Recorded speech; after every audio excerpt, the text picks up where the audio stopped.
তিনি সংবিধানে বিসমিল্লাহির রহমানির রহিম সংযুক্ত করেছিলেন। কত পরিবর্তন হলো, কেউ বদলাতে সাহস পাইছে? কেউ মন্দ বলতে পারে নাই তার যুগান্তকারী কোনো কাজ। মুক্তিযোদ্ধা দলের কেন্দ্রীয় এবং বিভিন্ন পর্যায়ের নেতৃবৃন্দ, মুক্তিযোদ্ধাবৃন্দ, সুধীমণ্ডলী, প্রিয় সাংবাদিক বন্ধুগণ, আসসালামু আলাইকুম। আমি স্বীকার করি যে মুক্তিযোদ্ধাদের মধ্যেও কিছু লোভী মানুষ ছিলেন বা আছেন। মুক্তিযোদ্ধাদের মধ্যেও মন্দ মানুষ ছিলেন বা আছেন, কিন্তু সমাজের কোন শ্রেণী পেশা এটা নাই? সব শ্রেণী পেশাতেই তো, এমনকি শিক্ষক যারা, মসজিদের ইমাম যারা, যাদেরকে আমরা সবচেয়ে বেশি সম্মান করি, তার মধ্যে কি মন্দ মানুষ নাই? কিন্তু তারপরে বিশেষ করে মুক্তিযোদ্ধাদেরকে তুচ্ছ তাচ্ছিল্য করে যেসব কথা বলা হচ্ছে আজকাল, এটা একটা বিশেষ উদ্দেশ্য সাধনের জন্য, মুক্তিযুদ্ধকে ভুলিয়ে দেওয়ার জন্য,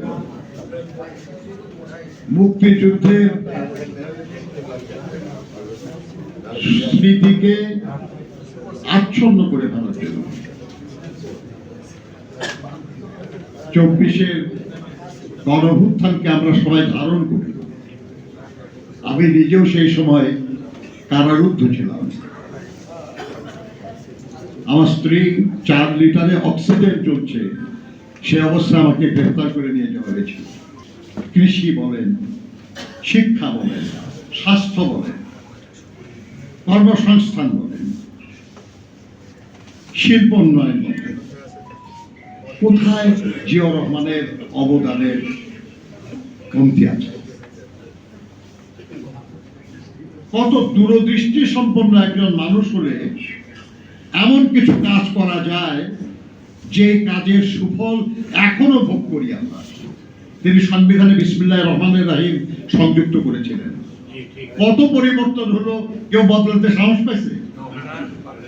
বদলা গেছে না?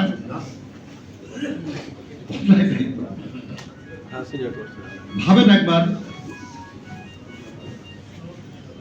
কেউ মন্দ বলতে পারে নাই তার যুগান্তকারী কোনো কাজ।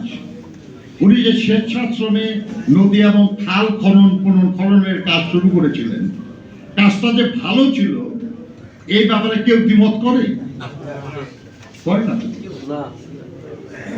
তিনি যে চিন্তা করেছিলেন যে এই দেশের এত বিপুল সংখ্যক বেকার জনগোষ্ঠীর কাজের সুযোগ সৃষ্টি করার জন্য, তাদের হালাল উপার্জনের সুযোগ সৃষ্টি করার জন্য আমাদের দেশে ক্ষুদ্র এবং কুটির শিল্প প্রতিষ্ঠা করা দরকার। আমাদের দেশে এমন শিল্প দরকার যে শিল্পে কম দক্ষতা দিয়ে বেশি লোকের কর্মসংস্থান হয়। আমাদের দেশে যতই চেষ্টা করি সবাইকে আমরা এই দেশে চাকরি দিতে পারবো না, তাদের জন্য বিদেশে কর্মসংস্থানের সুযোগ তৈরি করা দরকার। এর কোনো ব্যাপারে কেন কোনো দ্বিমত আছে এখনো? নাই তো। 1976 সালে মধ্যপ্রাচ্যের 6টা দেশে 8,500 শ্রমিক পাঠানোর মাধ্যমে উনি যেটা শুরু করেছিলেন, আজকে 1 কোটিরও বেশি প্রবাসী বাংলাদেশি আছেন।